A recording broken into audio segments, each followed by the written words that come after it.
Ya, Assalamualaikum warahmatullahi wabarakatuh. Selamat pagi dan salam sejahtera yang terhormat Ketua Dharma Wanita Universitas Brawijaya, Ibu Dr. Sriwinarsih Nufil Hanani, yang kami hormati jajaran Ketua Dharma Wanita Fakultas dan anggota Dharma Wanita Persatuan Universitas Brawijaya, serta Ketua Pelaksana Ibu Diah Alisa Faat.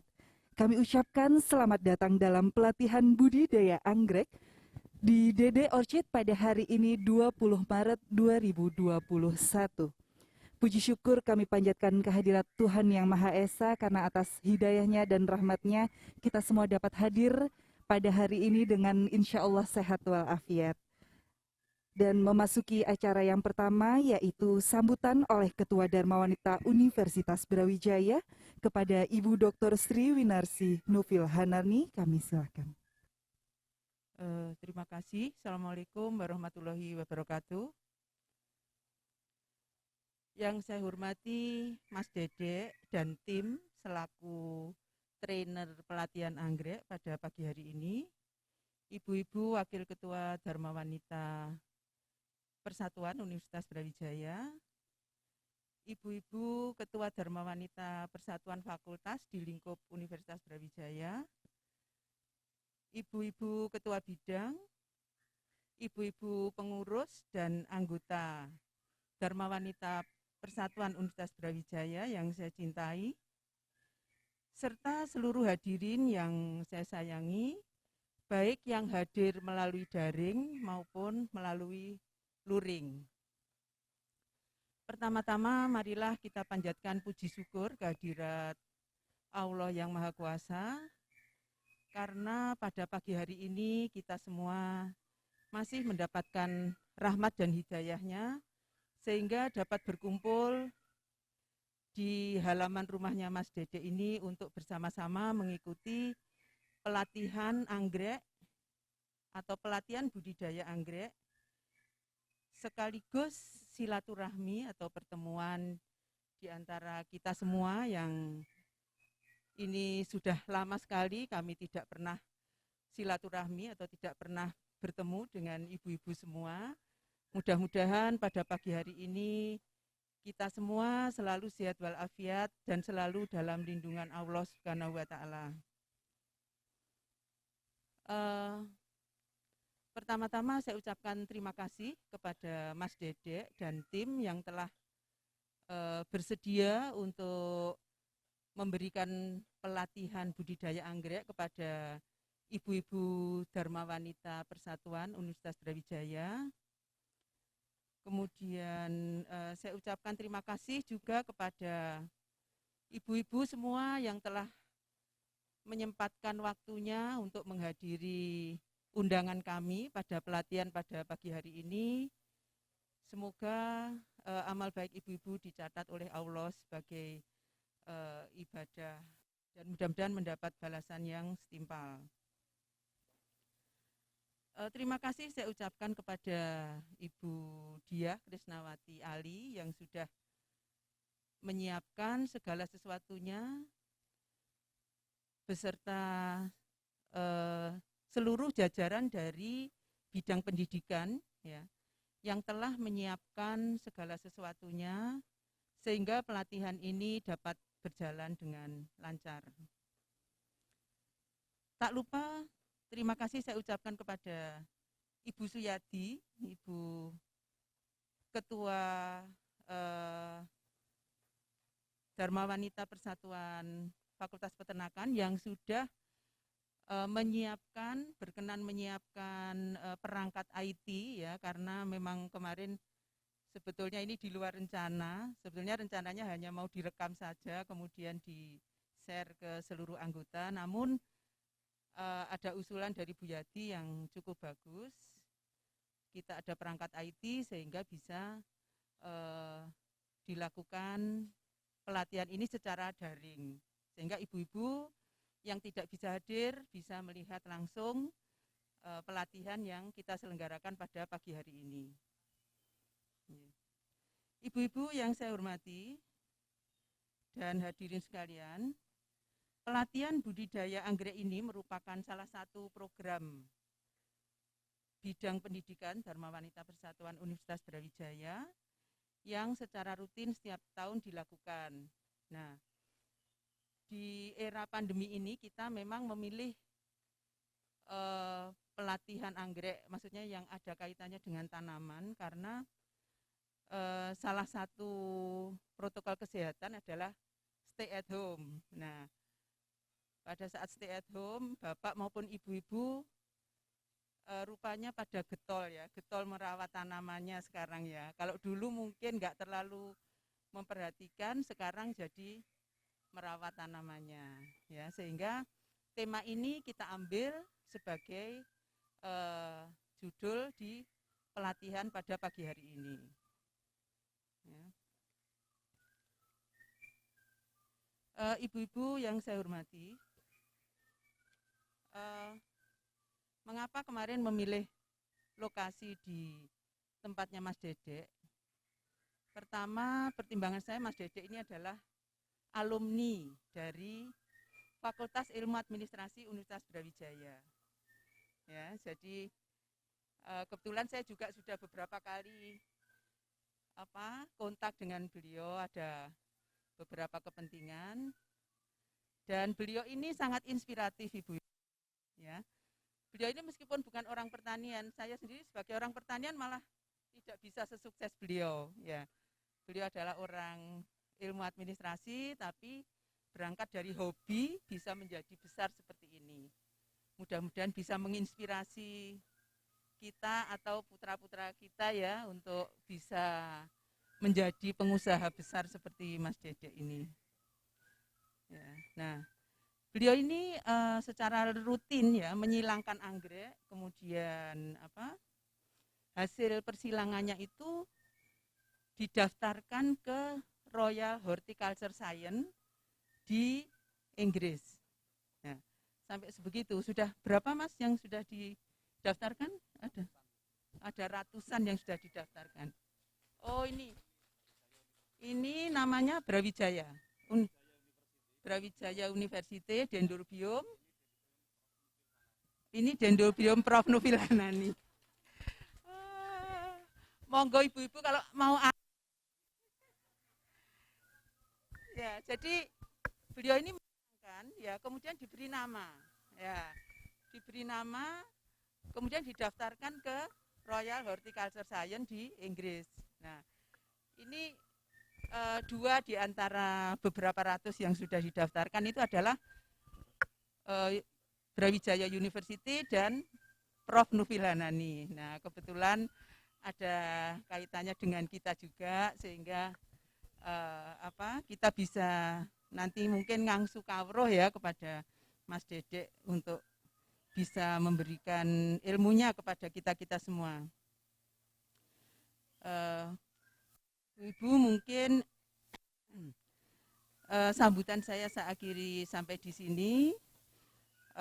Mudah-mudahan pelatihan ini nanti membawa manfaat dan inspirasi kepada kita semua, dan bagi ibu-ibu yang pencinta anggrek, mudah-mudahan bisa nanti diterapkan di rumah masing-masing.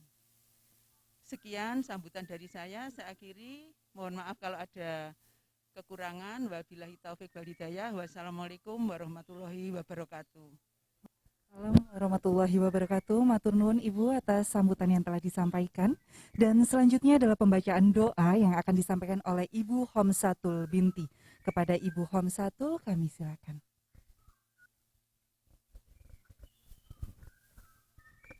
Assalamualaikum warahmatullahi wabarakatuh. Yang saya hormati Ibu Ketua Dharma Wanita Universitas Brawijaya, Ibu Sriwinarsih Nufil Hanani. Yang saya hormati Mas Dedek dan timnya, dan ibu-ibu perwakilan dari Dharma Wanita fakultas yang ada di Universitas Brawijaya. Ibu-ibu semuanya dan hadirin, marilah kita berdoa dengan menunduk kepala sejenak.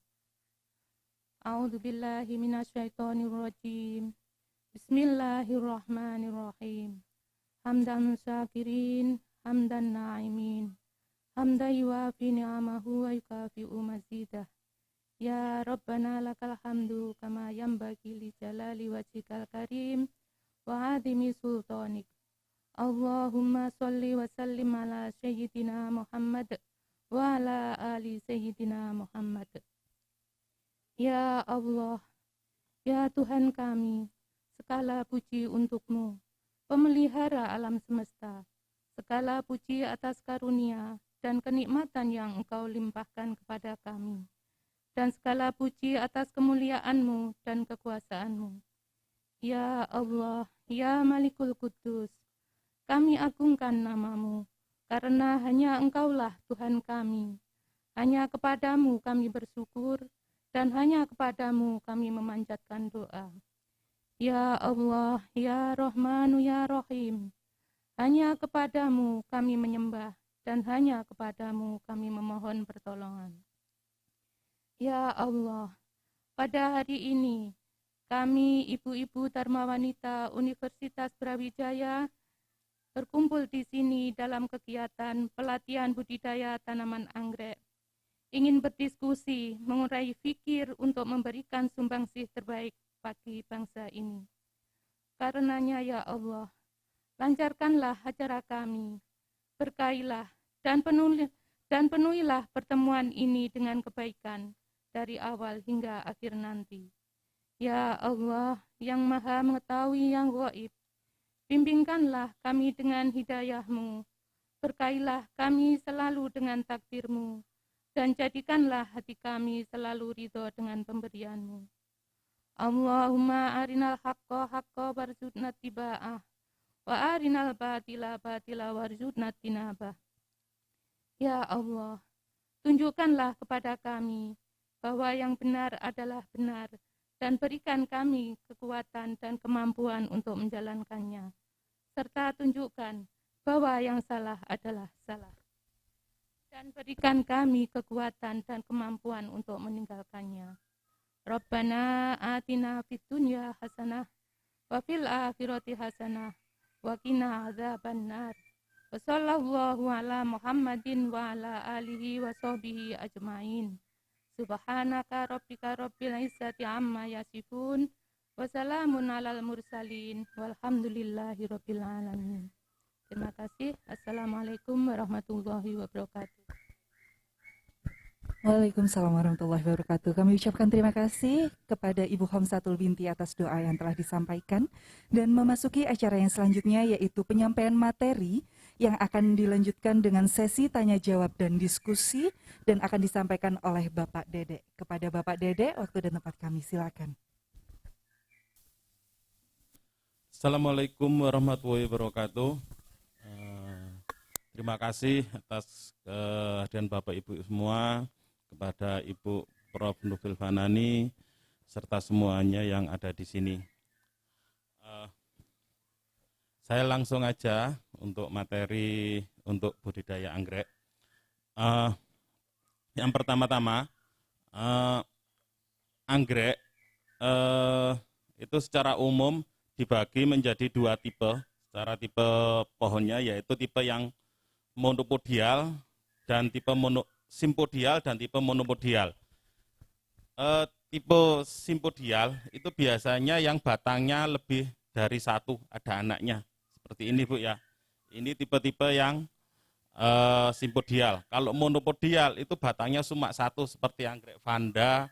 Kalau di sini ini ada anggrek vanda contohnya, ada anggrek bulan, seperti itu batangnya cuma satu. Terus naik ke atas biasanya. Nah itu secara dari tipe pohonnya. Kemudian dibagi dua dari tipe habitatnya, tempat tumbuhnya itu dibagi dua, yaitu tipe terestrial dan epifit. Jadi ada, kalau terestrial itu yang habitatnya hidupnya di tanah atau anggrek tanah. Kalau yang epifit itu yang menempel di pohon. Nah, kemudian bagaimana agar anggrek itu bisa hidup subur. Nah, ada beberapa faktor yang perlu diperhatikan dalam menanam anggrek, yaitu agroklimat. Agroklimat itu meliputi suhu, kelembapan, sirkulasi cahaya, ketinggian tempat. Nah, agroklimat yang bagaimana yang bagus buat anggrek? Yang bagus buat anggrek itu yang sesuai dengan karakter tempat tinggalnya. Ada yang anggrek yang suka panas, ada yang sedang, ada yang dingin. Ada anggrek yang suka kelembapan tinggi, sedang, atau rendah. Baik untuk ketinggian itu juga berbeda-beda. Ada yang dataran tinggi, dataran rendah, dan dataran menengah. Kemudian bagaimana biasanya kan ibu-ibu seringkali nanam anggrek itu kenapa kok susah? Jadi untuk menentukan anggrek yang bagus untuk di tempat kita, kita sesuaikan lingkungan kita itu seperti apa. Kalau kita memaksakan anggrek yang mungkin di luar, yang nggak sesuai dengan bisa, yaitu dengan membuat greenhouse agar mikroklimat atau lingkungannya sesuai dengan di alamnya. Nah itu, sesuai di alamnya bisa membuat greenhouse, kalau greenhouse-nya terlalu kepanasan dikasih paranet sesuai dengan kebutuhan anggrek. Nah ini memang yang paling susah dalam menentukan karakter anggrek. Anggrek ini suka panas, sedang atau teduh. Anggreknya ini suka kering, sedang atau basah. Nah itu. Di satu sisi nanti ibu kalau nanam anggrek, jangan semua anggrek dijadikan satu. Nah ini biasanya pinginnya anggrek, misalnya anggrek yang suka kering, ada yang anggrek suka basah, kemudian yang suka cahaya banyak dan sedang atau teduh dijadikan satu. Ini tidak bisa. Misalnya contohnya memelihara anggrek bulan dengan anggrek dendrobium jadi satu. Bisa. Bisa tapi harus kebunnya disesuaikan sesuai dengan kebutuhannya. Nanam anggrek kecil digabung dengan anggrek besar, tentu yang kecil selalu kalah dalam untuk sirkulasi udara maupun cahayanya. Nah itu faktor yang paling penting untuk budidaya anggrek. Kemudian untuk perawatan anggrek sebetulnya simpel, hanya pemupukan. Pemupukan ini seminggu 2 kali, usahakan dilakukan di pagi hari. Nah pemupukan seminggu 2 kali. Untuk anggrek yang masih baru kita tanam aklimatisasi, untuk beberapa minggu bisa dikasih pupuk dengan kandungan yang pK tinggi, biar tidak mudah busuk. Berikutnya kalau sudah tanaman sudah beberapa minggu, sudah mulai tumbuh, bisa dipupuk dengan NPK yang kandungan N-nya tinggi. Nah itu seminggu 2 kali pagi hari. Nah, kemudian pupuk yang digunakan bisa bermacam-macam, pupuk daun, bisa gaviota, bisa pupuk gandasil, gromor, mamigro atau yang lain-lainnya. Kemudian pengendalian hama penyakit ini yang paling penting juga. Pengendalian hama penyakit biasanya yang paling riskan itu dalam skala besar. Kalau skala rumah tangga kecil mungkin tidak terlalu tidak terlalu sering penggunaannya. Cuma dalam skala yang agak luas, nah itu harus rata-rata seminggu sekali untuk pemberian fungisida dan insektisida.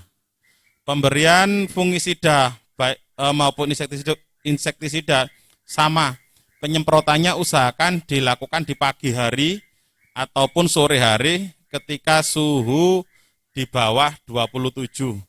Nah itu. Untuk penyiraman juga sama. Untuk penyiraman usahakan penyiraman anggrek dilihat medianya masih kering apa basah. Kalau masih basah usahakan jangan disiram. Kalau kering baru disiram. Intensitasnya baik. Kalau walaupun sudah 3 hari nggak disiram, tapi kalau medianya basah jangan disiram. Kalau setiap hari disiram tapi setiap hari basah enggak apa-apa. Jadi setiap hari disiram tidak apa-apa, tergantung media. Nah, penggunaan media ini juga sangat penting. Usahakan dalam satu kebun itu penggunaan medianya yang tingkat kekeringannya rata. Artinya dalam satu kebun kalau kita siram sehari, besok keringnya bareng. Jadi tidak milih, kalau nyiram tidak pilah-pilah. Nah, usahakan medianya sama. Kalau pakai arang ya arang. Kalau pakai media moss, bisa pakai moss semua, misalnya untuk anggrek Phalaenopsis, nah itu bisa Oncidium bisa pakai moss yang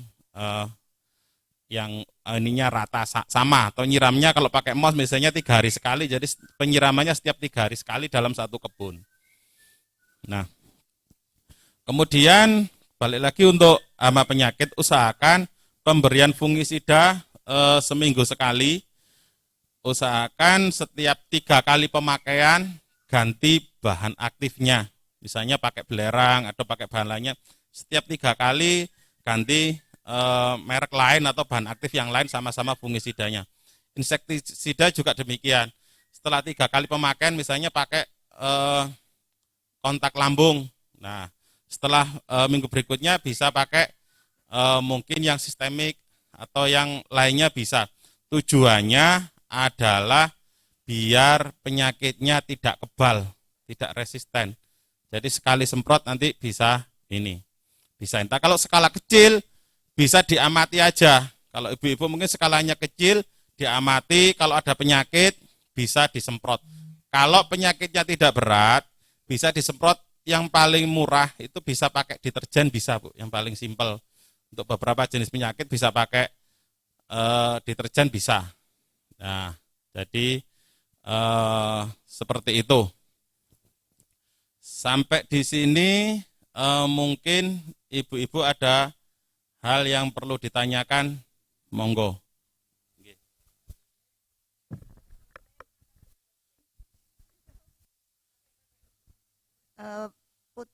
Bunganya, putiknya itu pentol-pentolnya itu kering. Apa Ah. saya salah di mana? Biasanya gini, bisa jadi faktor deterjennya yang dosisnya terlalu banyak. Kemudian bisa jadi karena karakter tanamannya. Jadi maupun disemprot sama enggak, dari sifat genetik itu bisa rontok. Nah itu kemudian bisa juga karena ada serangan serangga. Serangga ini biasanya yang lalat buah. Jadi lalat buah itu cuma terbang, nanti naruh telurnya di bunga, kemudian pergi. Nah, di dalam kuntup kayak gini nih, nah ini lavanya ada di dalam sini. Di dalam kuncup yang belum mekar. Belum sampai mekar nanti biasanya rontok. Nah, kayak seperti ini kalau disemprot, kalau pakai kontak langsung nggak bisa. Biasanya yang sistemik, jadi yang masuk ke jaringan. Jadi kalau nanti lavanya makan di bunganya nih, bisa langsung mati. Jadi seperti itu.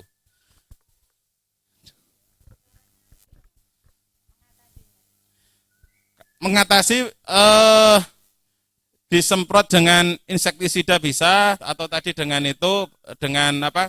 yang racun sistemik kalau untuk penyakit-penyakit seperti itu, atau kutu gajah. Kutu gajah itu kan biasanya ngelubang di dalam tanaman. Nah, larvanya itu masuk di dalam jaringan. Ini kalau kita semprot biasanya tidak bisa. Nah, ini bisa kita hanya bisa semprot dengan yang sistemik. Kita semprot bagian tanamannya, nanti racunnya merasuk ke dalam batangnya, biasanya nanti dimakan larva. Nah, itu biasanya mati. Biasanya kita mungkin baca ada yang bertanya kenapa nggak pakai organik, karena ini kan buat indah untuk lebih aman gitu ya. Nah, gini, masalahnya untuk racun organik kita itu belum menemukan yang sesuai untuk jenis penyakit. Jadi ada beberapa misalnya pestisida organik itu yang tidak sesuai, pakai pestisida tapi sifatnya hanya mengusir, tidak membunuh penyakit. Nah, itu bisa juga atau kebunnya bisa dikasih insect net. Jadi seperti ini lebih aman. Jadi serangga tidak masuk tanaman. Tapi kalau untuk skala rumah tangga di taman itu mengurangi estetika. Iya, memang seperti itu. Mungkin ada yang lain? Monggo Ibu, ada yang lain? Oh, Ibu dia. Monggo. Dia yang paling bagus itu sebenarnya apa? Saya tuh paling seneng nyiram memang. Jadi beberapa kali saya pakai media moss karena saya sering nyiram itu. kemudian ada yang saya memakai media arang. Arang itu memang dia tidak terlalu menyimpan air nggih Pak Dedek mungkin nggih. Jadi kalau saya lupa nyiram berapa hari akhirnya keringlah. Terus itu yang pertama, kemudian yang kedua untuk pengendalian hama. Saya tuh pernah karena saya tuh senang anggrek yang spesies. Spesies itu biasanya memang hamanya itu kutu gajah ya Pak. Jadi pernah saya tuh kena serangan hama kutu gajah, akhirnya habislah anggrek dendro saya gitu. Itu untuk penanggulangannya nanti bagaimana? Dan yang paling manjur untuk jenis kutu gajah itu yang pupuk yang apa? Insek yang merek apa gitu ya. Matur nuwun. Iya. Pertama-tama untuk media Bu ya. Kalau kita suka nyiram, ada baiknya cari media yang memang tidak menyerap air terlalu banyak. Ketika disiram mudah kering. Contohnya seperti anggrek-anggrek di atas ini.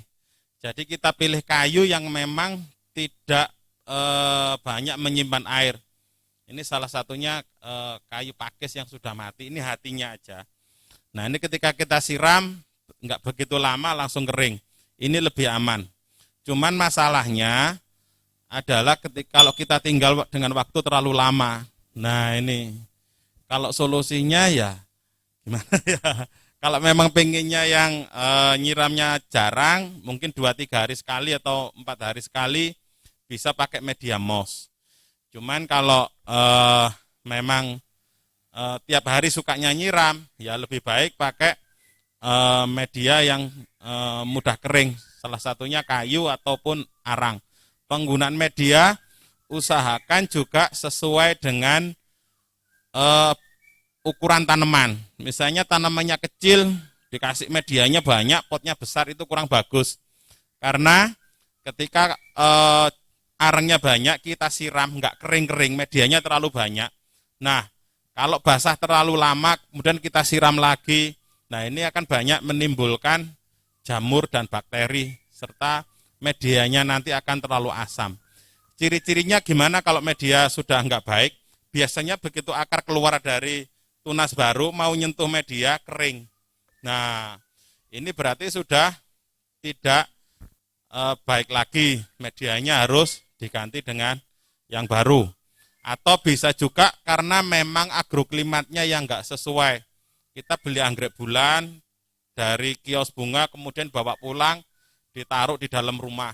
Nah itu memang nggak bisa tahan lama. Atau sekali bunga nanti setelah bunganya layu, biasanya daun dari anggrek-anggrek itu biasanya ikut layu juga, keriput gitu. Nah itu memang kurang cahaya matahari. Ataupun agroklimatnya memang kurang bagus. Nah, kemudian untuk serangan kutu gajah, penyakit tadi. Nah, ini biasanya yang paling ditakuti sama pecinta anggrek itu memang kutu gajah. Kalau sudah nyerang di batang pohon, nah itu pengendaliannya susah. Biasanya batang kita potong, nanti kita bedah, kita buang larvanya. Tapi sekarang ada yang simpel lagi dengan penggunaan insektisida. Biasanya di sini kita gunakan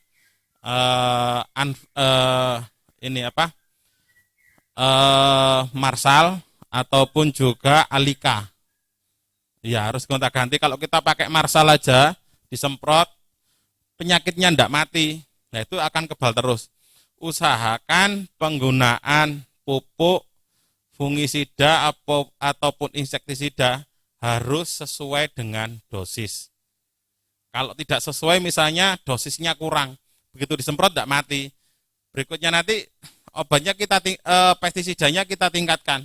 Kita semprot lagi, nanti biasanya sudah kebal. Nah, kalau sudah gitu, nah kita harus ganti bahan aktif lagi, usahakan pakai bahan aktif yang lain supaya bisa mati. Nah, nanti pemakaian berikutnya harus sesuai dengan aturan pakai, jangan lebih ataupun kurang. Ya. Begitu nggak Pak? Ini tadi ada pertanyaan dari Bu Sri Wuryani, mungkin mencakup juga tadi Ya. bagaimana mengatasi anggrek yang kena hama. Tadi sudah dijawab juga sekalian nggih. Dan untuk penanganan anggrek yang daunnya kuning dan rontok, tadi kan juga disampaikan untuk pemberian fungisida itu juga disesuaikan, ngaten nggih Pak? Iya. Nggih. Dan selanjutnya ini ada pertanyaan kalau ada bintik-bintik hitam itu bagaimana Bapak? Ya, bintik-bintik hitam, kalau bintik hitamnya di bawah daun, itu biasanya tungau, kena penyakit tungau. Nah, tungau ini biasanya mudah berkembang pada saat kelembapan tinggi dan suhunya panas, itu akan cepat berkembang. Nah, maka dari itu, usahakan yang bagus itu suhunya stabil. Nah, sirkulasi udara bagus. Kemudian kalau ada tungau, disemprot pakai akarisida. Nah, akarisida itu bisa mereknya Umit atau Samit. Nah, atau pakai merek Marsal itu biasanya dalam satu insektisida itu ada 2 kegunaan, baik untuk akarisida maupun insektisida. Itu lebih simpel. Sekali gunakan beberapa jenis serangga bisa mati, baik insektisida maupun tungaunya. Nggih, Seperti baik, itu tadi pertanyaan dari Ibu Retno Wulan sudah dijawab nggih, Ibu. Dan selanjutnya ada lagi Bapak, mau tanya ini dari Ibu Zuan Floris BWI. Waduh, mau tanya pupuk untuk memunculkan bunga. Ini pupuk yang mana Bapak? Merek apa begitu?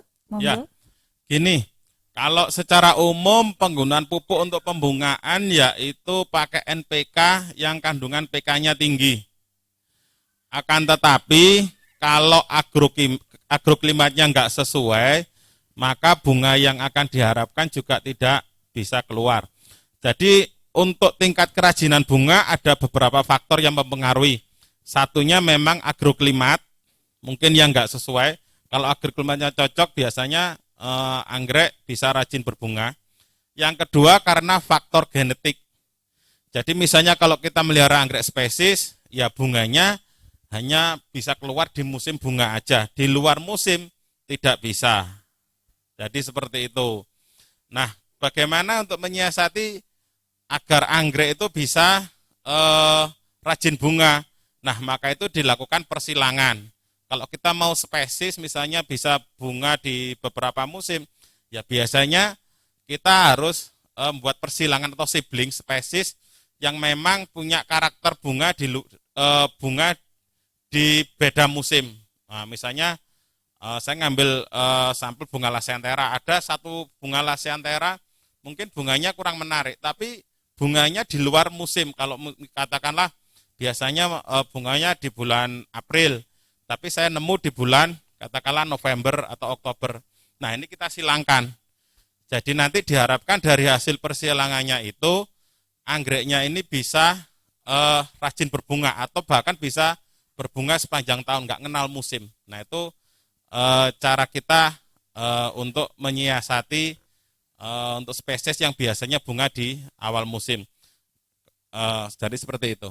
Jadi kita kalau misalkan mau mencari bunga yang muncul setiap tahunnya, berarti kita harus menyilangkan ya Bapak. Dari Januari sampai Desember Ibu-ibu, kita harus menyilangkan bunga apa yang Januari ke Februari, Februari ke Maret, itu bunga yang mana ngaten ya Pak? Biasanya anggrek itu bunganya sampai mekar itu bisa sampai 2-3 bulan. Oh, 2-3 bulan. Jadi kita persilangan cuman beda musim aja kadang-kadang bisa bunga sepanjang tahun. Kita cari karakter-karakter unggul, land breeding, arah silangannya kita kemana, mau buat anggrek apa, warnanya apa, bisa. Seperti halnya ini baru bunga kemarin. Ya, ini udah rontok. Ini baru mau rontok sudah keluar bunga ini. Nah, ini nanti ini udah bunga. Ini keluar kenop lagi. Nah, ini mau kenop, ini ada tunas baru lagi. Nah, ini karakter-karakter unggul seperti ini nantinya bisa nggak kenal musim, artinya dalam 1 tahun bisa bunga terus. Jadi seperti itu. Ya. Baik, untuk pertanyaan dari Bu Zuan Floris tadi, nggih. Dan selanjutnya ini ada lagi pertanyaan Bapak melalui Zoom masih. Ini dari Bu Uci Tomo. Nah, ini ada pertanyaan dari anggrek saya itu berbunga sekali. Kenapa nggih Pak? Itu tadi mungkin sudah dijelaskan nggih. Iya. Nggih, tadi dijelaskan sama Pak Dedek karena mungkin bisa faktor ditaruh di ruangan, kurang pencahayaan dan lain sebagainya tadi Bu. Mungkin bisa Iya. ditambah. Iya. Jadi bunga kalau memang sekali itu memang karena tadi agroklimatnya nggak sesuai atau memang faktor genetiknya yang faktor genetik dari anggrek tersebut. Misalnya kita nyilang anggrek yang bunganya sama-sama di bulan April, bunganya setahun sekali. Artinya nanti dari hasil persilangan itu yang ngikuti dari kedua induknya. Sama bunganya akan berbunga di bulan yang sama. Jadi seperti itu. Oke, baik. Ini ada satu lagi pertanyaan dari Zoom, Bapak. Dari Ibu Aliviulatin, anggrek saya tidak mau berbunga dan kenapa harus diberikan pupuk khusus yang mana? Cara persilangannya bagaimana? Oh, ini kalau yang tadi kan pupuknya sudah diberitahu ya, Pak. Nah, ini cara persilangannya bagaimana, Bapak sekarang?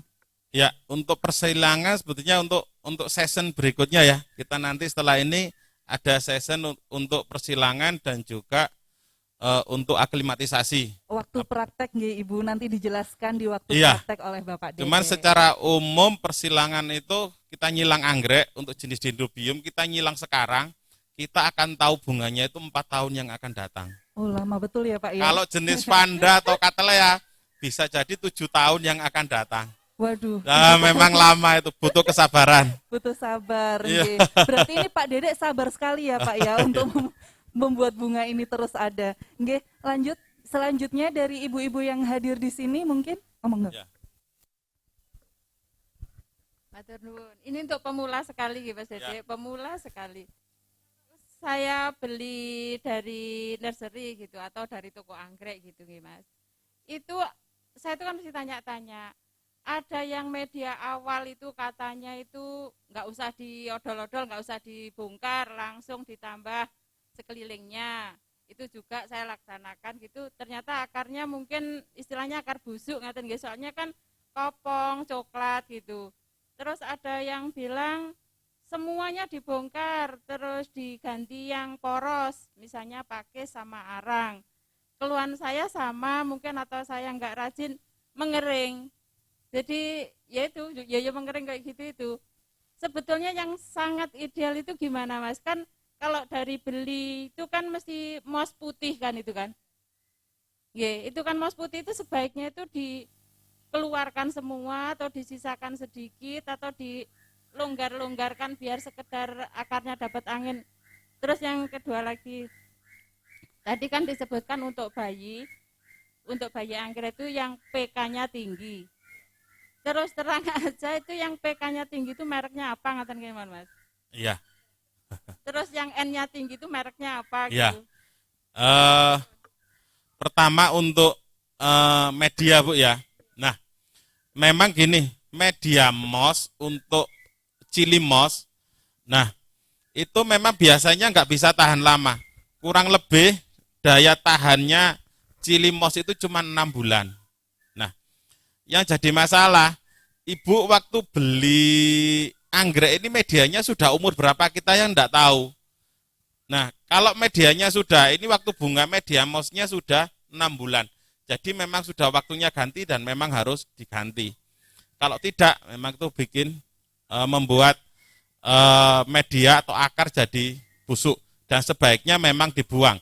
Tapi dibuang sebaiknya setelah bunga rontok. Nanti kita beli bunga, kita nikmati, baru nyampe, baru kita nikmati karena diganti media, nggak lama setelah itu bunganya drop. Jadi sayang kita tidak bisa menikmati.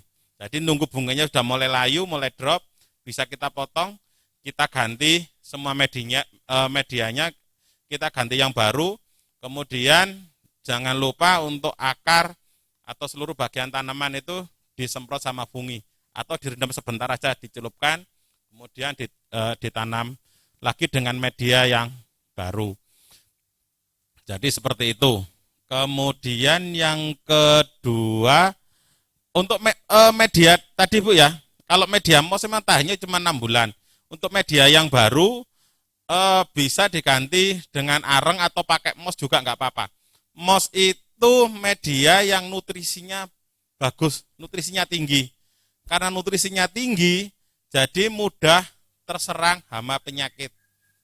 Seperti busuk itu kena jamur, makanya anggrek bulan itu nggak boleh telat untuk nyemprot baik fungi ataupun insektisidanya.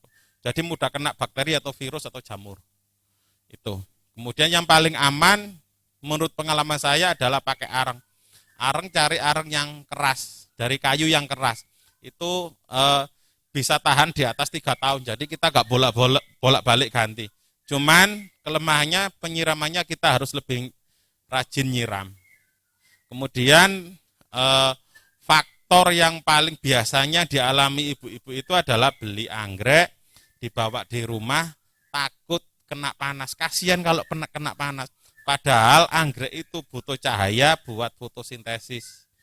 Biasanya itu. Kemudian kalau beli anggrek, kalau Phalaenopsis itu butuh tempat teduh, tidak terlalu panas. Seperti ini nih cocok kalau di bawahnya ini.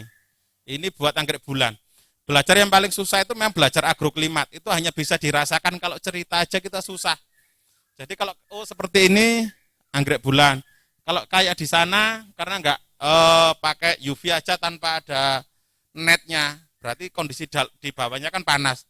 Itu bagus untuk anggrek dendrobium, arachnis, bagus. Kalau sedang biasanya vanda, itu bagus. Kalau di sini teduh tapi di atasnya ini kan panas, bagian atasnya ini.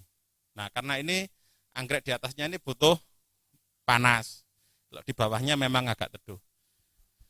Nggih, berarti memang disesuaikan nggih Bapak. Disesuaikan. Yang ditaruh di atas itu yang langsung terkena sinar matahari itu anggrek yang jenis apa, dan yang ditaruh di bawah yang jenis apa, ngaten nggih. Ya, untuk belajar paling mudah anggrek itu adalah sering-sering datang ke nursery, ke kebun, tidak ke kios bunga. Kalau ke kios bunga itu anggrek dari kebun ke kios, ya jadi agroklimatnya nggak sesuai. Pokoknya di kios beberapa hari laku ganti baru. Jadi kalau belajar yang paling bagus untuk belajar agroklimat itu memang sering-sering datang ke nursery. Hanya kita bisa merasakan kalau kita ngomong, cahayanya butuh sekian persen. Kita membayangkan sekian persen itu kan agak susah dengan kelembapannya. Tapi kalau dirasakan itu lebih enak. Jadi seperti itu. Iya baik. Ada pertanyaan lagi Ibu? Merek hampir semua merek sama, ada N tinggi, ada NPK rata, ada PK tinggi. Baik Gaviota, Gandasil, Grumor. Nah itu ada. Pilih yang untuk daun atau untuk pembungaan.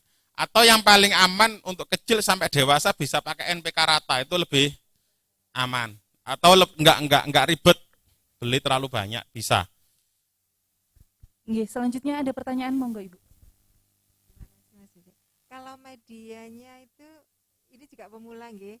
Kalau medianya saya campur potongan pakis sama mos, itu gimana Pak Didi? Bisa juga, pakis dan mos itu sama-sama punya nutrisi tinggi. Jadi resikonya kalau basah terlalu lama itu akan mengundang itu bakteri, jamur, cendawan seperti itu akan mudah keserang virus. Jadi nyiramnya ya memang nggak boleh sering. Kemudian sirkulasi udara harus bagus. Kalau anggrek bulan yang biasa di pasaran, di kios-kios itu memang dari kebun yang sudah disetting. Jadi semuanya itu baik suhu, kelembapan, itu serba ada otomatis. Ketika suhunya di bawah 23, nah itu ada pendingin biasanya, kemudian ada blower. Jadi istilah itu anggrek manja, anggrek bulan itu. Jadi semuanya harus ini, ketika pindah di tempat kita, dengan pemberian nutrisi yang berbeda, dengan lingkungan yang berbeda, nah itu biasanya akan mengalami proses adaptasinya memang agak susah. Nah, jadi seperti itu. Bu Yadi bilang, saya ada 6 pot Pak, itu setelah saya beli di kios bunga, bunganya habis kan, mos saya buka itu kan harus ganti pot ya. Itu bunganya itu akarnya langsung kering gitu loh Pak. Kan katanya mosnya harus dibuang, diganti Iya. misalnya cacan itu. Saya ada 6 pot itu sudah hilang semua. Iya. Itu salah Jadi ya berarti, Pak? memang dilematis Bu kalau melihara anggrek Phalaenopsis itu, kalau waktunya bunga, medianya sudah waktunya ganti, nah itu nanti diganti bunganya drop, nggak diganti nanti akarnya busuk. Iya, Nah itu saya memang pilihan yang sulit itu. kasih. Ya memang mau pilih yang mana, mau dinikmati bunganya ya sudah dinikmati bunga, enggak apa-apa nunggu bunga rontok diganti media. Kalau pengen menyelamatkan tanamannya ya bisa langsung diganti dengan media yang baru. Tapi biasanya kalau kita menunggu bunganya apa namanya habis, Pak, kita ganti itu mesti mati saya. Ganti apa namanya medianya tuh Ya mesti nanti mati. dalam pemilihan gini, dalam pemilihan anggrek kalau beli di kios atau untuk khusus anggrek bulan ya Oke. dilihat aja, maksudnya cari yang masih bagus, akarnya masih seger. Nah itu biasanya daya tahannya masih lama. Nah biasanya kalau akarnya sudah mulai nggak seger, udah agak kerut-kerut, nah ini medianya sudah mulai asam. Nah nanti bisa pilih yang lain. Tapi biasanya di kios itu kita nggak bisa pilihannya banyak, biasanya seragam semua waktunya. Kalau di itu kan seragam, jadi waktunya bunga biasanya mosnya memang sudah waktunya ganti. Kalau gitu yang lebih aman bagaimana, Pak? Belinya tuh sebelum berbunga atau mulai kecil kita pelihara atau bagaimana? Kalau menurut saya itu tergantung ini. Kalau kita pengen bunga ya dilihat dulu bunga, nanti setelah bunganya rontok baru bisa diganti. Pemilihannya jadi yang cari yang makanya akarnya fresh, medianya masih bagus sebelum ini. Saya pun juga kalau anggrek bulan itu kan juga saya sendiri tidak sarankan untuk nanam anggrek bulan. Enggak, karena pada dasarnya anggrek bulan itu kebanyakan memang buat bunga meja di kantor, di hotel. Setelah pakai ya memang dibuang memang. Ganti baru. Iya, memang. Atau kalau mau lebih aman biasanya dilepas semua medianya, bisa ditempel di kayu atau dikasih mos sedikit tempel di pohon, itu jauh lebih aman. Karena kayu nempel di kayu itu tidak mudah rusak. Itu paling aman kalau kita nanam anggrek, kita tempel di kayu. Terima kasih, Pak. Ya. Terima kasih. Saya ini pemula ya.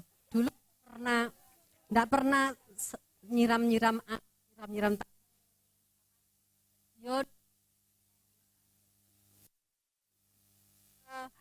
bagaimana tahu kalau itu ada apa itu virusnya atau apakah kalau sudah mati itu atau sebelumnya itu oh ini mesti ada virusnya kita baru siram. Dan itu ada beberapa tanaman yang satu itu kok puret ya Pak ya, apa puret itu ya. Jadi nggak mau besar, ya nggak mau berkembang. Sementara yang lain itu sering kali berkembang. Apakah perlu medianya diganti?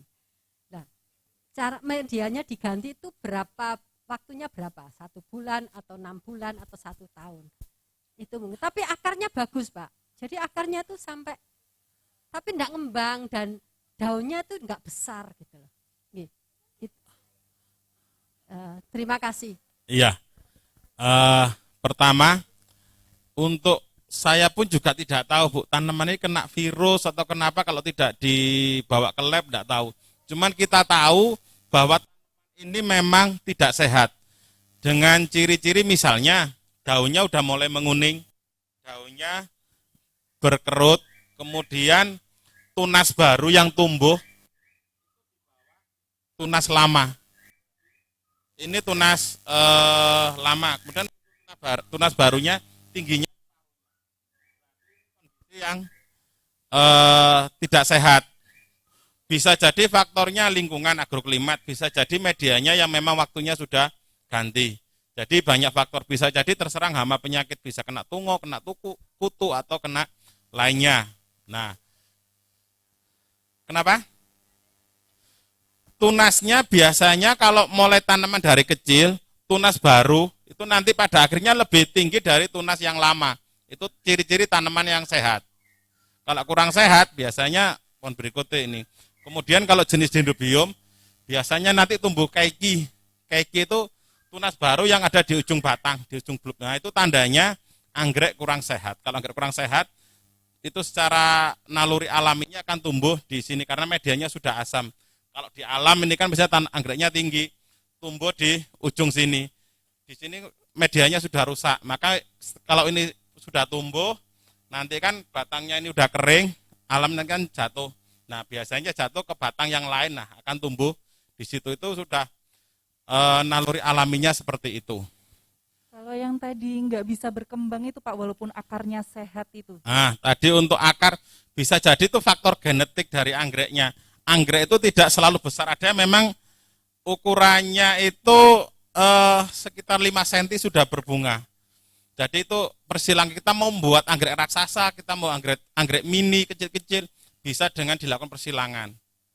Nah, misalnya ada anggrek yang tingginya 3 meter, kita pinginnya tingginya katakanlah setengah meter atau 1 meter. Ya kita cari misalnya dari gen anggrek Caronii atau Canaliculatum itu yang kayak bawang kecil pendek, disilangkan, nanti hasilnya bisa di bawahnya, bisa misalnya 1 meter atau setengah meter sudah bisa bunga, atau bahkan bisa sekitar 15 sampai 20 cm sudah bisa berbunga. Jadi faktornya, kalau saya tidak tahu jenis anggreknya, ya kita tidak tahu, bisa jadi faktor dari faktor genetiknya. Jadi Ya, seperti berarti itu. harus dilihat dulu Ibu karakteristik anggreknya itu seperti apa. Kalau Ibu di sini kan ada anggrek dendrobium misalnya ini ya. Nah, ini kan tinggi-tinggi. Ada ini sudah berbunga. Nah, sama-sama jenis dendrobium itu mini. Itu spesies pendek sudah berbunga. Atau yang ini. Nah, ini sama-sama melintir yang harusnya tinggi-tinggi.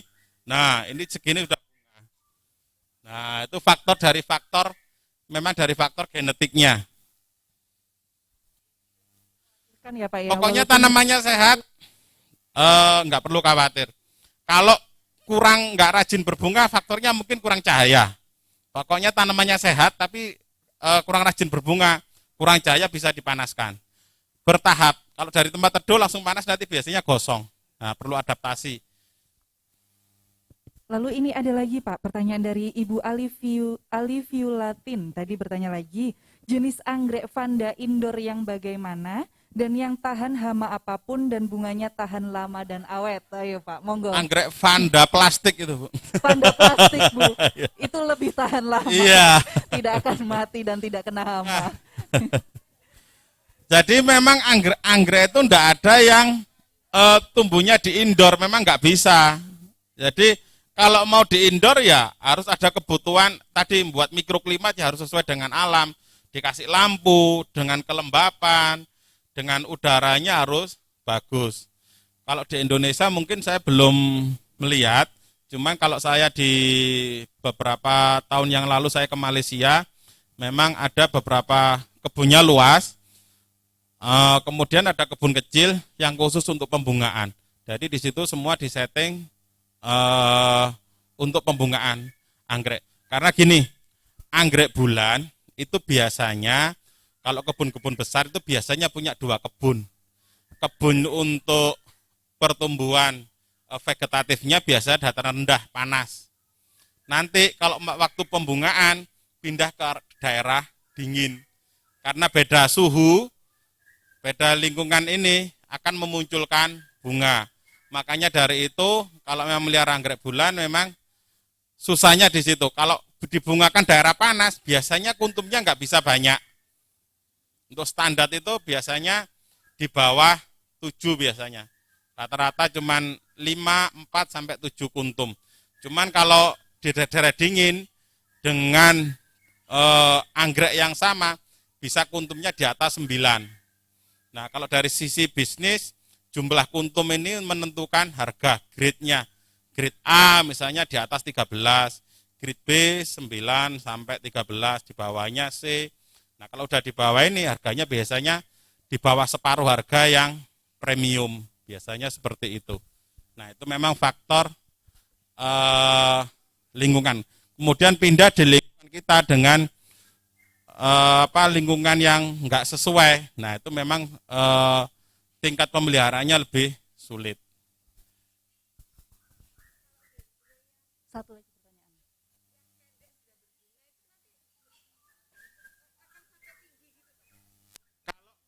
Faktor genetiknya mini pendek, ya enggak bisa, ya cuman kecil aja ukurannya segitu, enggak bisa tinggi.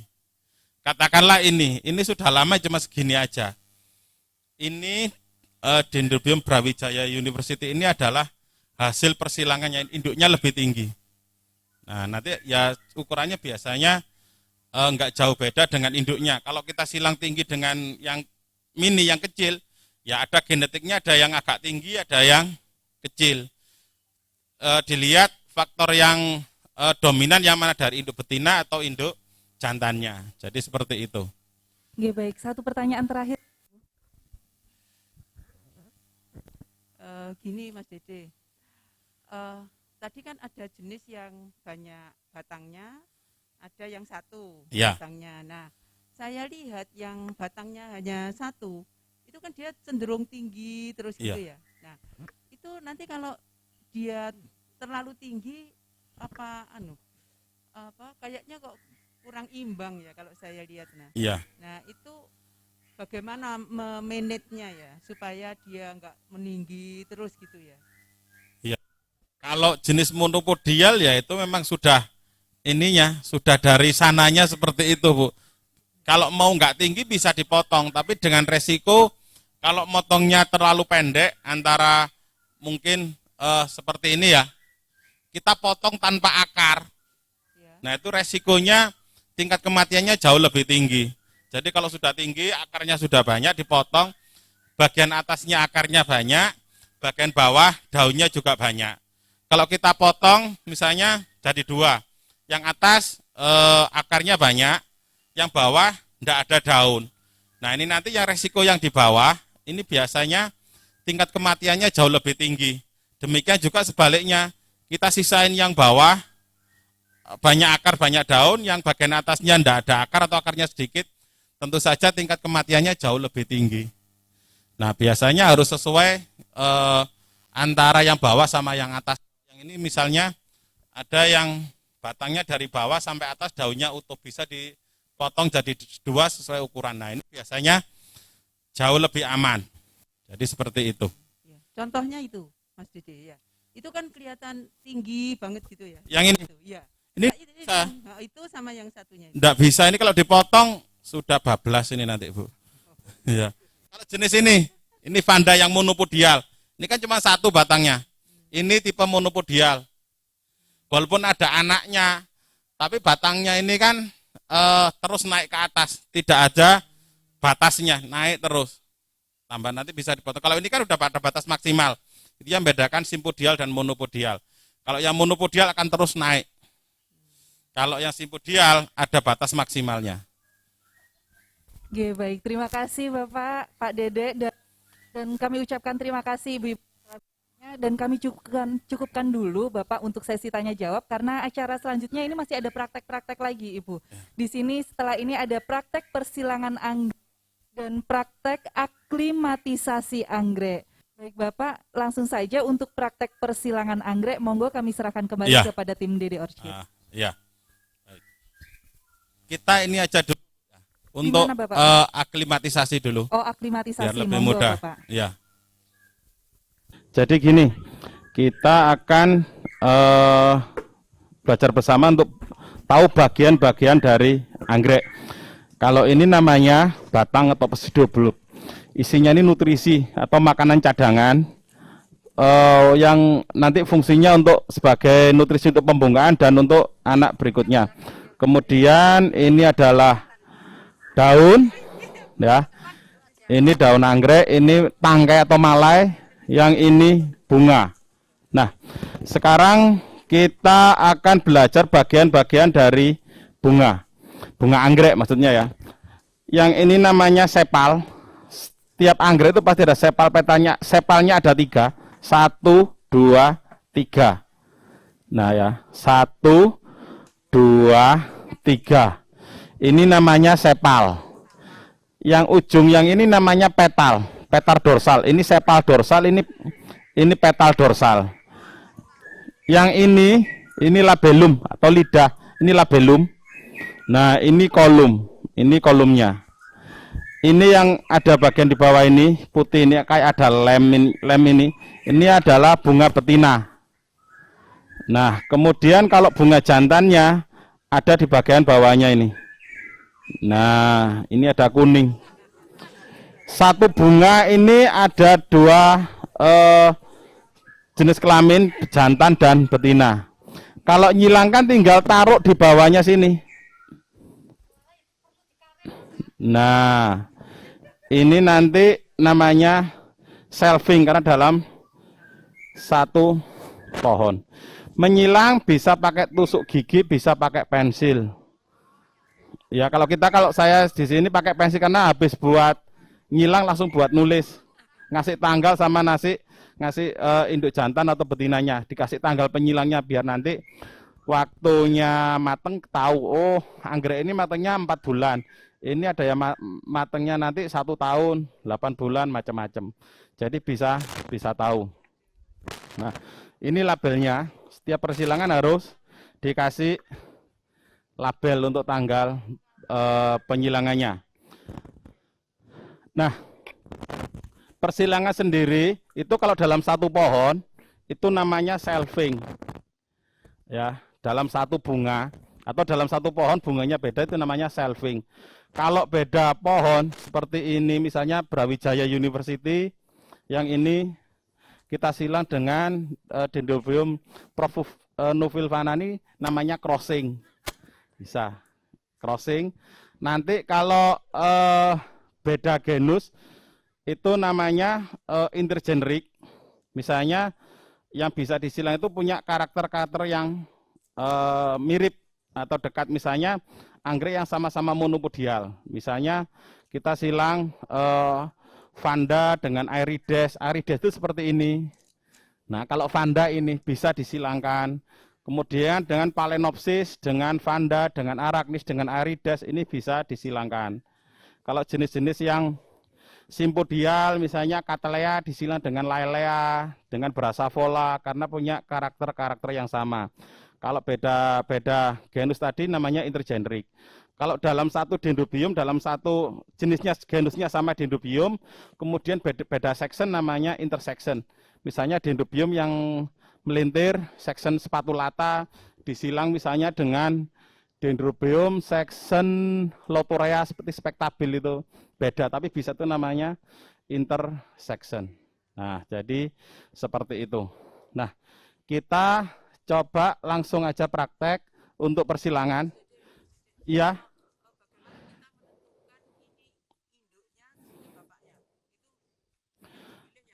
Biasanya kalau dalam kita memilih persilangan, kita harus tahu karakter-karakter unggul dari setiap induk.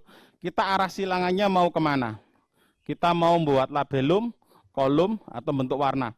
Cari karakter induk, baik dari susunan bentuknya, susunan tingkat kerapiannya, tingkat kerajinan bunga, kemudian tahan hama penyakit, dari kriteria-kriteria semua yang unggul. Nah itu kemudian karakter yang resesif sama yang dominannya di mana. Kadang kita mau membuat anggrek dengan warna hitam bisa, kita mau anggrek warna kuning, warna merah atau gabungan bisa. Kita arah silangannya mau kemana. Nah itu bisa dilihat dengan dilihat dari faktor yang dominan atau resesif dari anggrek itu seperti apa. Kadang ada anggrek yang warnanya putih cuman agak-agak ke ungu kebiruan, tapi kalau dibuat silang bisa warnanya biru. Ada anggrek yang kuning cuman disilang dengan yang tepat akan menghasilkan bunga dengan warna hitam. Nah ini pengalaman penyilang ini biasanya turut menentukan kualitas dari anggrek silangannya itu. Biasanya kalau saya kan ini satu anggrek kita silang dengan dari puluhan anggrek. Nah dari puluhan ini hasilnya seperti apa? Nah karakter yang unggul apa? Oh ini warnanya dominnya sini. Nah, berarti induk ini adalah karakter dominannya seperti ini. Kalau kita membuat anggrek dengan kriteria ini berarti ini cocok. Kalau yang lain nggak cocok. Kita nilai cari induk yang lain juga. Kita amati dalam 1 tahun bunga berapa kali. Kemudian pertumbuhannya bagus enggak. Kadang-kadang ada bunganya bagus, bunga rajin, tapi malas keluar tunas. Nah, kita cari yang karakter yang sama, kita buat anggrek seperti itu, tapi yang rajin keluar tunas. Jadi nanti diharapkan tanamannya rimbun, bunganya banyak. Ya, jadi karakter unggul itu. Ya. Memang butuh waktu lama. harus ada pencatatan karakter ini anggreknya apa, diamati dalam satu anggrek kita silang dengan puluhan. Kalau kita udah tahu hasilnya, kita ada karakternya, lah kita udah tahu line breeding arah silangannya, nanti kita mau buat anggrek seperti apa. Jadi seperti itu. Ya, kita coba membuat persilangan. Kita cari di sini banyak. Kebetulan saya ini spesialisnya di anggrek melintir. Jadi karakternya di sini rata-rata memang melintir semua.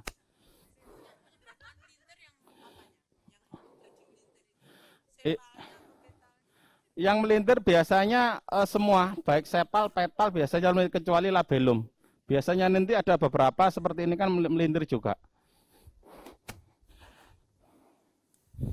Nah, ini mulai sepalnya 3 melintir, tanduknya juga, cuman labellumnya aja yang memang nggak melintir.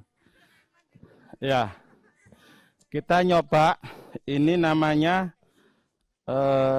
Dendrobium. Oh, ini aja. Ini saya register tanggal 17 tahun kemarin, 17 Agustus. Kita register pakai nama Dendrobium Indonesia Merdeka. Ini, ya.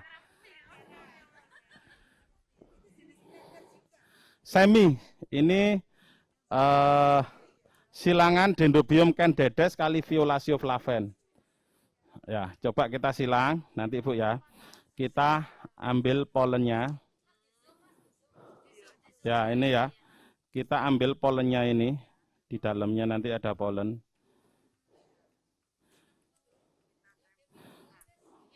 Oh, nah ini warna kuning ini. Nah, ini polen. Kemudian kita silang dengan Dendrobium Prof. Nufil Vanani. Nah, sini ya. Nah, setelah itu nanti kita kasih label tanggal penyilangan. Sekarang tanggal 23/21.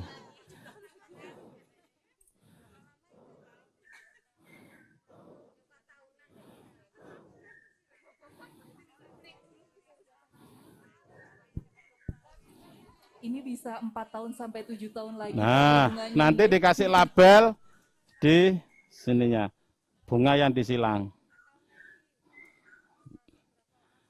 Nah, ini nanti matengnya kurang lebih 4 bulan dari sekarang. Nah, nanti setelah mateng, bijinya mateng, kita bawa ke lab. Di lab nanti kita botoli, di botol itu rata-rata kurang lebih 1 sampai 1,5 tahun di botol aja. Nanti setelah itu diaklimatisasi, jadi nah, jadi seperti ini. Nah, ini umurnya kurang lebih sudah 1 tahun. Kalau kita mau buat banyak, biasanya sampai jadi bisa 1,5 tahun. Tapi kalau ingin kita cepat besar, biasanya 1 tahun, bahkan nggak sampai 1 tahun sudah bisa dikeluarkan. Nah, nantinya setelah diaklimatisasi, nunggu sampai bunga, itu kalau jenis Dendrobium seperti ini, melintir, biasanya rata-rata 2 tahun. Kalau jenis Cattleya 3-4 tahun. Vanda juga sama, 3-4 tahun baru bunga. Kalau di total, biji Cattleya itu matangnya 1 tahun. Kalau kita 7 bulan sampai 1 tahun. Jadi kalau di total bisa 5-7 tahun untuk kita nyilang sekarang. Dari persilangan ini mungkin ada yang ditanyakan. Ini enggak usah dirawat, di dalam botol ini tinggal nunggu aja. Enggak boleh terlalu panas, juga enggak boleh terlalu teduh. Jadi suhu cahayanya seperti ini dengan suhu yang harus relatif stabil. Enggak boleh ini kalau kebuka sedikit atau kena udara luar, kontaminasi jamur enggak mati anggreknya. Jadi kalau mau keluar harus dikeluarkan, dibersihkan. Karena ini kan medianya, ini banyak nutrisi, vitamin, nutrisi. Nah, ini kalau kena angin, kena jamur, langsung rusak. Makanya harus disteril seperti ini. Ini sudah bisa dikeluarkan. Di botol ini 1 sampai 1,5 tahun. Ya. Ibu mau praktek nyilang apa nyilangnya udah cukup? Cukup ya. Kita langsung ke proses aklimatisasi. Ya. Baik.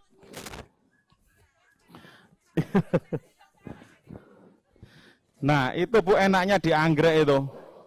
Karena prosesnya lama, jarang orang mau budidaya anggrek. Karena nggak ada budidaya anggrek yang mau, kompetitornya sedikit. Karena kompetitornya sedikit, kita bisa jual anggrek dengan harga yang mahal. Jadi seperti itu. Jadi betul-betul harus ekstra sabar nih, Ya, waktu yang bertahun. jadi gini, usahakan cari bibit botol yang sudah mau menyentuh ujung. Kadang bibit botol yang bibitnya terlalu besar, udah gulung-gulung, itu kadang-kadang nutrisinya terlalu lama, udah expired. Nutrisinya sudah habis. Begitu agar dikeluarkan, diaklimatisasi, bisa hidup, cuman pertumbuhannya biasanya lebih lama. Jadi usahakan yang umurnya sudah pas, sudah mau menyentuh ujung ini. Nah, itu berarti sudah bagus. Nanti kita buka, kemudian kita isi air, kemudian kita kocok. Nah, setelah dikocok, medianya sudah mulai pecah, kita ambil satu-satu. Nah, dipecah bisa, cuman resiko nanti kena tangan, Bu. Dan kalau di saya kan botolnya bisa dipakai lagi, lebih hemat. Untuk botol ini kita gunakan botol limbah, ini kerjasama dengan bank sampah, botol bekasnya saus. Iya, jadi ramah lingkungan. Nah, ini bisa kita gunakan berulang-ulang kalau pakai apa tuh? Air biasa. Nah, setelah ini nanti kita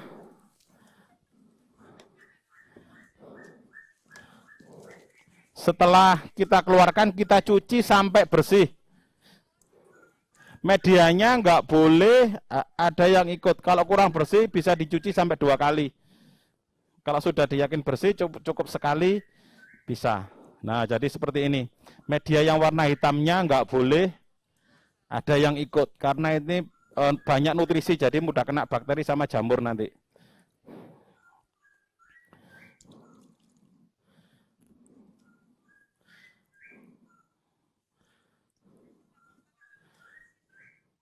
Bisa pakai fungisida, bisa tidak. Kalau saya di sini tidak pakai fungisida karena semuanya kan sudah steril. Pakai fungisida juga bisa. Nah, jadi seperti ini. Kalau dosisnya saya belum pernah, cuman saya khawatirnya kalau dosisnya terlalu banyak malah mengganggu tanaman. Mungkin bisa dengan dosis kecil. Iya. Jadi diangin-anginkan seperti ini. Biasanya kalau yang bagus untuk mengurangi resiko kematian, biasanya nunggu 1 malam. Biasanya kalau di sini sore kita buka, dibiarkan diangin-anginkan gini, besoknya baru bisa ditanam. Ini untuk mengurangi kadar air dalam batang ini. Karena kadar airnya terlalu banyak, ketika tanam nanti ada luka sedikit. Nah, ini biasanya bisa tanaman gampang busuk atau gampang luka. Jadi karena kadar airnya rendah, nah biasanya tanaman tidak mudah patah dan tidak kena jamur. Tapi ini kan dari angin ini kita coba langsung kita tanam.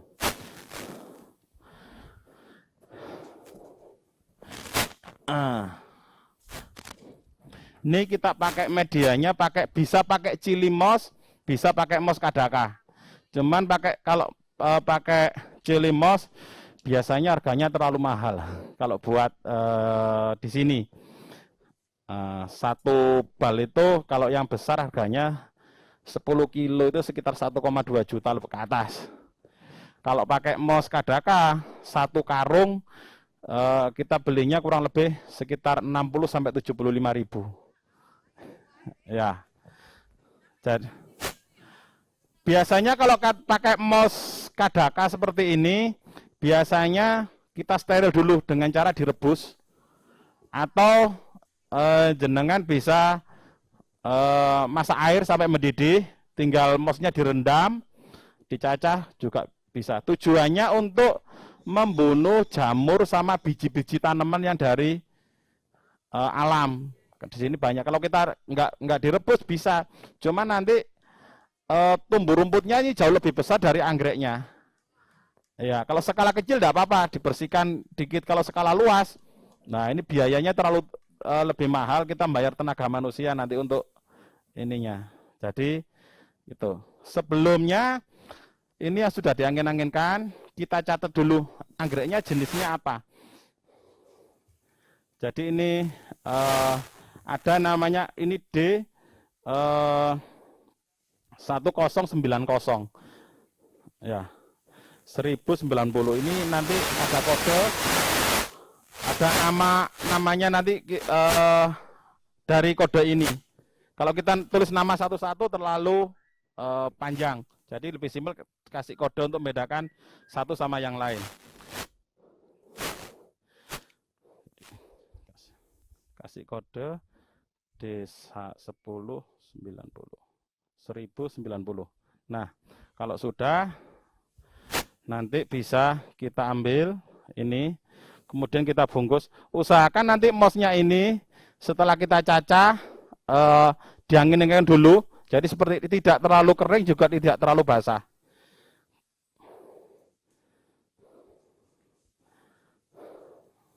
Jadi seperti ini, tinggal nanam.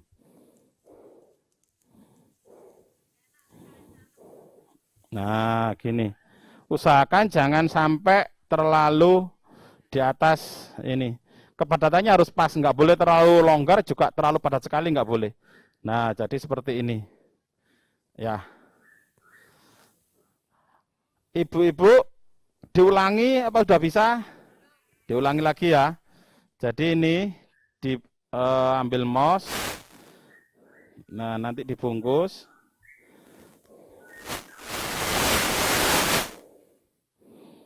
Langsung ditanam di sini. Iya. Iya. Jadi seperti ini. Jangan terlalu dalam. Batang-batangnya kalau ditanam di terlalu dalam, nanti busuk tunasnya di bawahnya ini nggak bisa nyembul ke atas karena banyak ininya, tertutup oleh mos. Jadi seperti ini. Nah, ibu-ibu nanti bisa praktek sendiri, hasilnya bisa dibawa pulang. Ya. Sekarang digilir, nanti ada yang kanan, ada yang kiri. Ya, monggo. Ya. Dua atau monggo.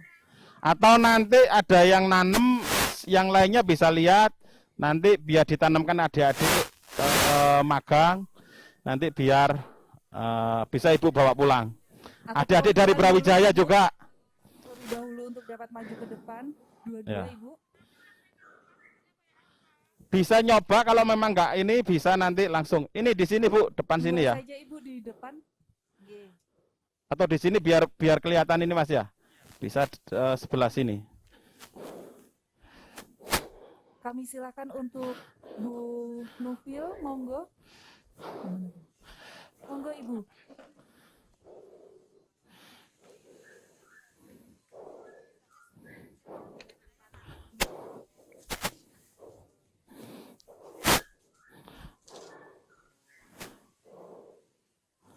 Iya, bisa.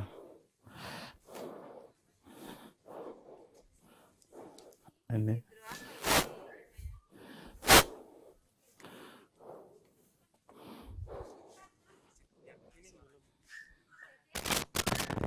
Bisa diambil.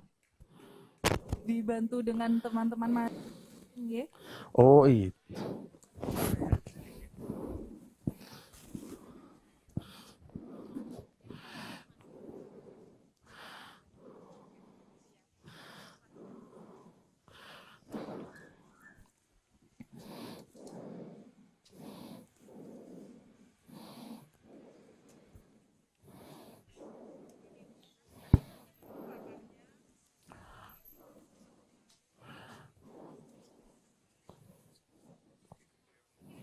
Nah, Dipenuhi tapi tidak terlalu penuh dan tidak terlalu ditekan nggih, Pak. iya.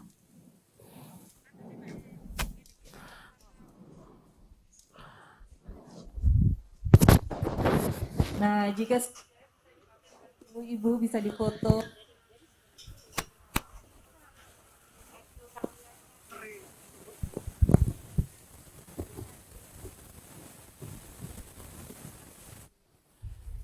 Monggo, ini nanti ditunggu berapa tahun lagi, Pak? 4 tahun Sampai lagi nggih? bunga sekitar cepat 2 tahun. 2 tahun saja Ibu Iya. menunggunya.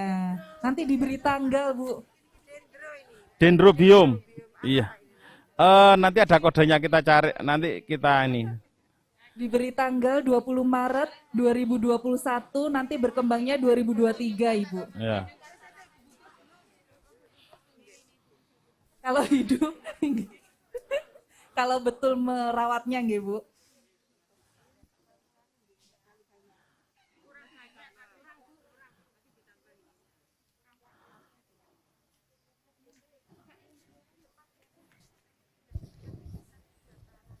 Sekitar 5 bulan. Iya. Iya. Lihat pertumbuhannya. Kalau pertumbuhannya bagus 5 bulan. Kalau kurang bagus nunggu sampai besar bisa 8 bulan, bisa setahun. Nah. Iya. Iya. Ganti pot yang lebih besar. Iya, ganti pot yang lebih besar. Iya. Perlu Iya. depan kalau sudah berbunga baru bisa dipindah ke lebih besar. Kenapa? Boleh dibawa pulang nanti. Nanti sisanya biar ditanamkan adik-adik magang dari Fakultas Pertanian Brawijaya. Ya, ini. Nanti bisa dibawa pulang.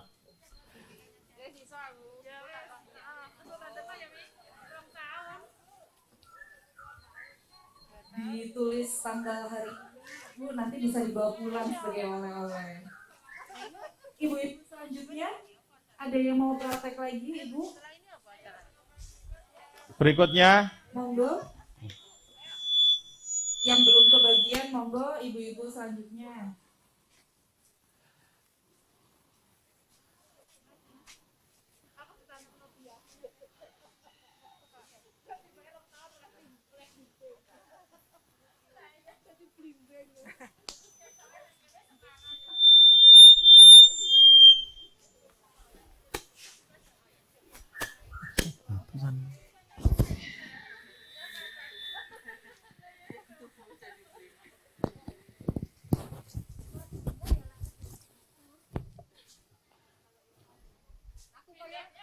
Dipastikan mosnya sudah bersih ya Kak Dede. iya. Sekitar 5 bulan.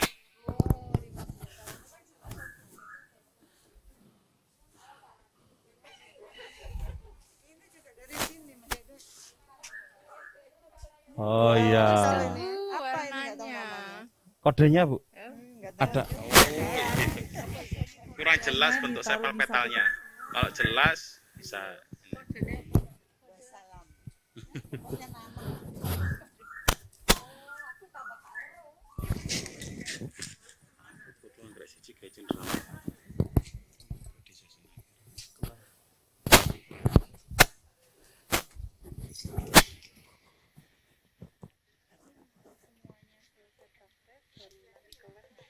Bisa ke lab, bisa nanti di sesi akhir sebelum jalan-jalan mungkin saya mau ngasih cindera mata ke Sebelum saya tutup itu aja Pak, karena kan kalau Iya. saya tutup baru kunjungan ke lab ngaten. Oh Jadi iya. ini diselesaikan dulu, terus saya tutup. Sebelum saya tutup Bapak ada penyerahan mata ngaten. Iya. Terus baru saya tutup, baru kunjungan. Nanti Iya. kita tunggu aja. Iya. Mobil kanane ono gak sing ono ya? Iya, balik. Iya wis.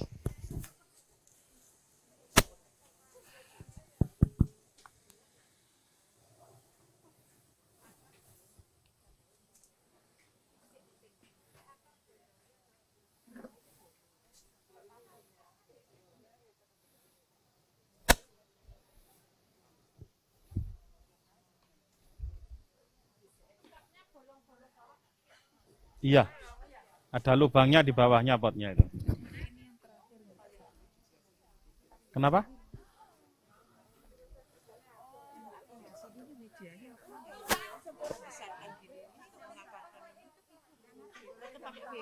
VW. Arang aktif. Untuk akar biasanya B1. Vitamin B1. Itu toh. Iya, nanti bisa ke lab nanti. Kayaknya bisa kami. Iya. Cuman lihat-lihat aja jalan-jalan ke kebun sama lab. Pakai CBT-nya biasanya kita pakai yang vitamin sama CBT kita pakai yang murah-murah. Bisa pakai atonik sama vitamin B1.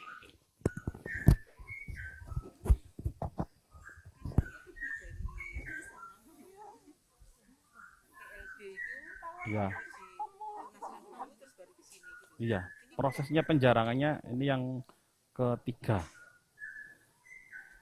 Yang kedua tadi anunya PW.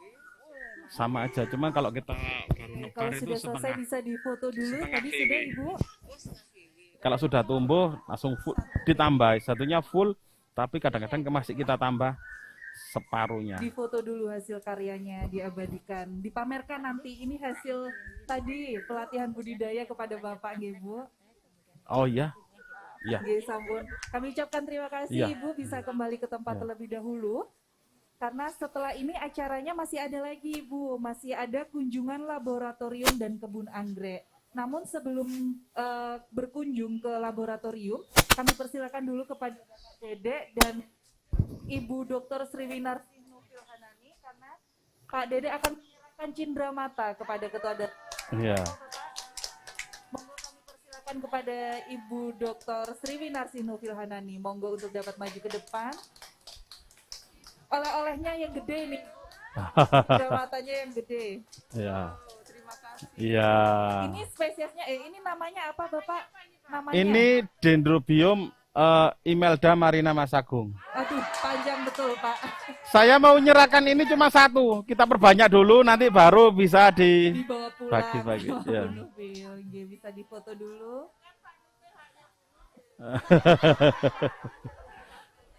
Gimana Pak? Ada Ini nanti dibawa belum pulang? bunga. Ya. Nggih. Terima kasih. Nggih, Matur nuwun, sama-sama. Pak Dede. Ini untuk Dharma Wanita. Ya. Untuk Dharma Wanita.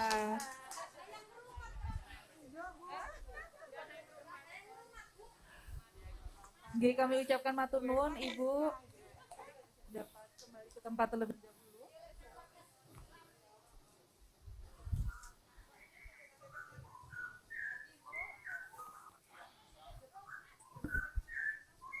Tidak terasa kita telah sampai di penghujung acara dan setelah penyampaian materi, setelah tanya jawab dan berbagai praktek yang telah disampaikan oleh tim Dede Orchid, dan kami ucapkan terima kasih kepada tim Dede Iya. Orchid yang telah membantu terlaksananya pelatihan ini, dan tidak lupa kami ucapkan terima kasih kepada Dharma Wanita yang telah hadir jauh-jauh ke Batu untuk pelatihan dan semoga bermanfaat, semoga semakin banyak anggreknya di rumah nggih Bu, semakin sehat karena sudah diberitahu pupuk-pupuknya apa. Dan kami mewakili panitia mohon maaf apabila ada salah kata. Wabillahi taufik wal hidayah. Wassalamualaikum warahmatullahi wabarakatuh. Waalaikumsalam warahmatullahi.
Kemudian kalau misalnya dia nempel di pohon, nutrisinya minim, ya, hanya dari keadaan kelembaban sekitarnya.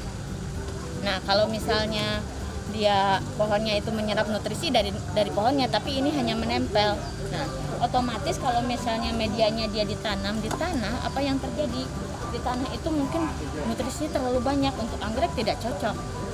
Ya, jadi mungkin nanti akan jadi busuk karena banyak mikro-mikronya di situ. Jadi sebaiknya memang untuk media anggrek ini kita gunakan seperti pakis, kemudian arang, kemudian mos tadi ya, itu karena itu lebih sesuai nanti.